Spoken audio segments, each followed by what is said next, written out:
खौफ के साए में जी रहा पीड़ित परिवार। अंतर्राष्ट्रीय मानवाधिकार सुरक्षा संगठन पहुंचा पीड़ित के घर। नमस्कार, आप देख रहे हैं नो फिकर न्यूज। संवाददाता मोहम्मद ख्वाजा के साथ। टीकमगढ़ जिले के विकास खंड पलेरा अंतर्गत आने वाले ग्राम रामनगर बुजुर्ग में पिछले दिनों पीड़ित परिवार के साथ घटी अप्रत्याशित घटना को लेकर पीड़ित परिवार खौफ के साए में जीने को मजबूर हो गया है।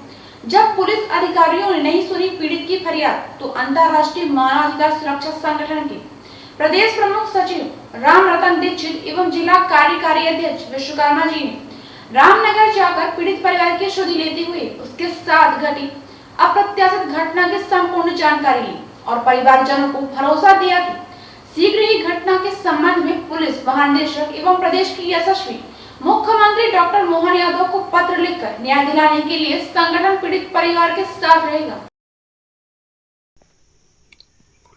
क्या नाम है भैया आपका? रामादीन। कहाँ के हो? रामनगर। अच्छा, क्या घटना घटी थी आपके साथ? आप हमारे साथ में साहब हमारी बच्ची का वो रह गया। अच्छा, आप कहाँ थे? हम दिल्ली में थे साहब।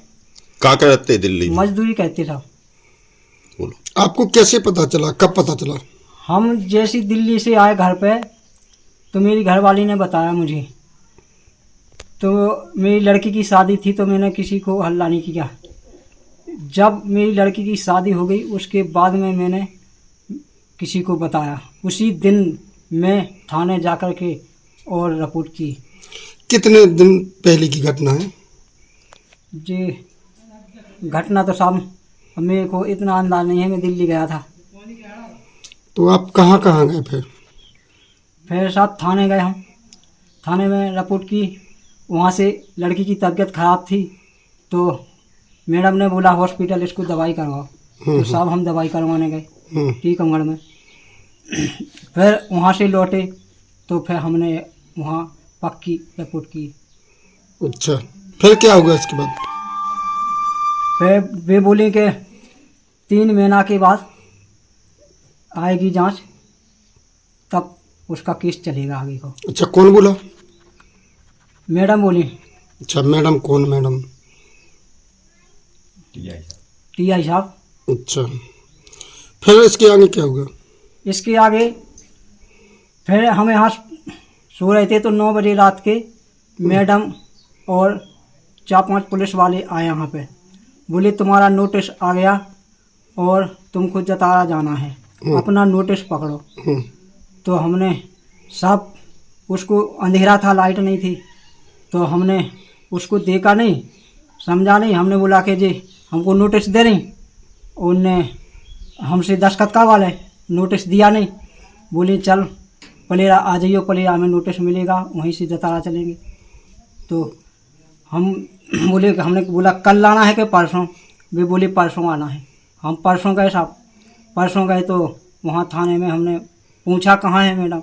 बोली अभी आई नहीं है। तो हम वहाँ इंतज़ार करते रहे। जब मैडम आई हमने पूछा मैडम हमारा नोटिस दो और कहाँ जाना है? तो बोली रुको हम जता चल रहा है, मैं साथ में चलूँगी। फिर मेरे को गाड़ी में बैठाल करके जता ले गई। मेरे को वहाँ खड़ा कर दिया। खड़ा करते करते कम से कम मेरे को 2 घंटे हो गए। हमने बोला मैडम क्या करना है? बोले तुमको मैं मजिस्ट्रेट के सामने खड़ा करूँगा तो आप बोल देना कि मैं अपनी बेटी का गर्भ गिराना चाहता हूँ। तो हमने बोला कि हमको खड़ा करो और खड़ा करने के बाद मेरा जो इच्छा बोलेगी वो मैं बोलूँगा। अच्छा, कौन बोल रहा था कि गर्भ? मैडम। अच्छा, फिर क्या हुआ? तो फिर वहाँ मजिस्ट्रेट के सामने मेरे को नहीं खड़ा किया उन्होंने। फिर बोले जाओ तुम घर चले जाओ और मैं बाद में आ जाऊँगी। तो वो लोग वहीं रह गए और हमको, हमारे पास कोई पैसा नहीं था, क्या नहीं था, तो हम वहाँ से आए।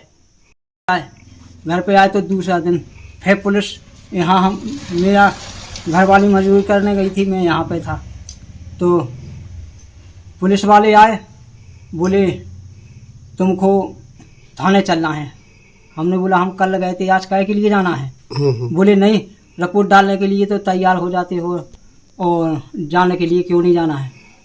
तो हमने बोला नहीं जाएंगे। तो मेरे को धक्का धुक्की करके और गाड़ी में 2-3 जनों ने मेरे को गाड़ी में डाल दिया, तो मैं ज़बरदस्ती से चला गया। तो वहाँ फिर भी मैंने इंतज़ार किया, वहाँ बैठे रहे। मैडम आई, मैडम बोली तुमको क्या करना है और ये गर्भ गिराना है। हमने बोला नहीं गिराना है, हमको तो बच्चे का जो भी होगा वो जन्म देना है। तो मैडम ने मेरे को धौंस धमकी दी, लेकिन मैंने कोई बात नहीं मानी। बोली इस पर सहन करो, एक कागज़ नहीं थी। हमने बोला कोई सहन नहीं करना है मेरे को, तो मैंने कोई सहन नहीं किया। और वहीं पर जब मैंने मुलजम को देखा, वहाँ मैं नीचे बैठा था और वो कुर्सी पे बैठा था, तो मैंने मुलजम को देखा वहाँ पर कि ये मुलजम जतारा से छूट करके वो यहाँ पर कैसे आ गया। तो फिर दूसरे दिन मैं वहाँ चला गया, टीकमगढ़ चला गया, FC के पास। तो आप क्या चाहते हो? हम साहब निहार चाहते हैं, हमको निहार होने चाहिए, और निहार नहीं मिलेगा तो मैं आप हत्या करके अपने बच्चन की हत्या वहाँ पर कलेक्ट्रेट के सामने मैं खुद मर जाऊंगा। क्या नाम है दादा आपका? भगवान दास, कहाँ के हो? रामायण नगर के साहब। अच्छा, इस परिवार की कौन है आप? साहब रिश्तेदार हैं आपके? रिश्तेदार हैं साहब। अच्छा, क्या घटना घटी थी? अब इनके संगे तो साहब यही बलात्कार की भाई। अच्छा, कितने पुरानी घटना है? काफी दिन हो गए साहब। अच्छा, क्या चाहते आप? हम तो न्याय चाहते हैं साहब, न्याय मिलना चाहिए, न्याय मिलना परिवार चाहिए, या न्याय हुआ तो न्याय होना चाहिए। को। धन्यवाद। सर क्या नाम है आपका?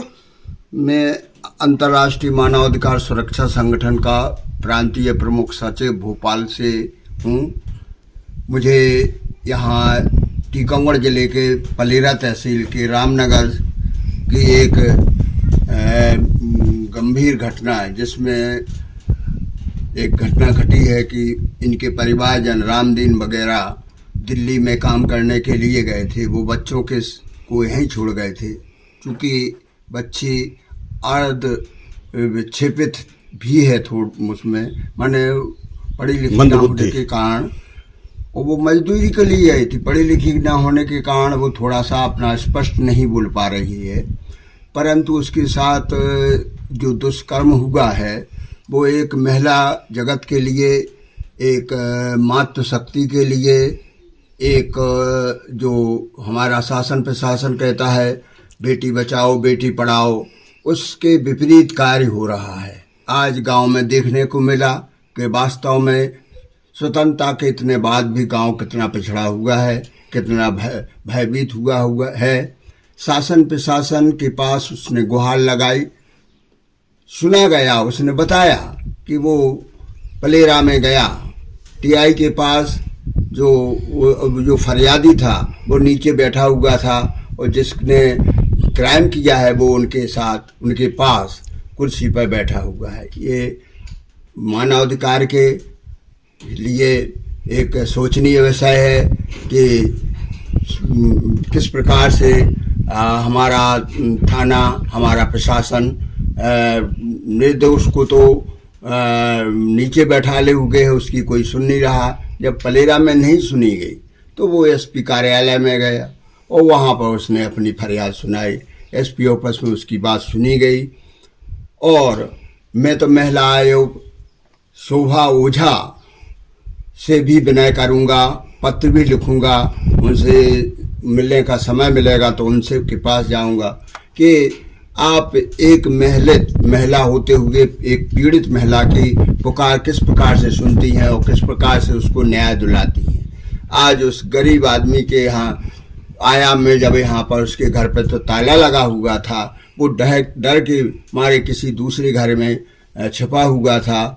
काफ़ी कोशिश करने के बाद वो अपने घर में आया और उसने पत्रकारों के सामने अपनी बात रखी। मैं भी साथ में आया था पत्रकारों के, और पत्रकारों से उन्होंने मेरा साक्षात्कार किया, जिससे मुझे देखकर हृदय पीड़ित हुआ। चूँकि मानवाधिकार वो संगठन है जो जब कोई नहीं सुनता है तो मानवाधिकार सुनता है, और मैं इस पूरी तरह से इस पीड़ित परिवार का साथ दूंगा और साथ रहूंगा। धन्यवाद। जय हिंद, जय भारत।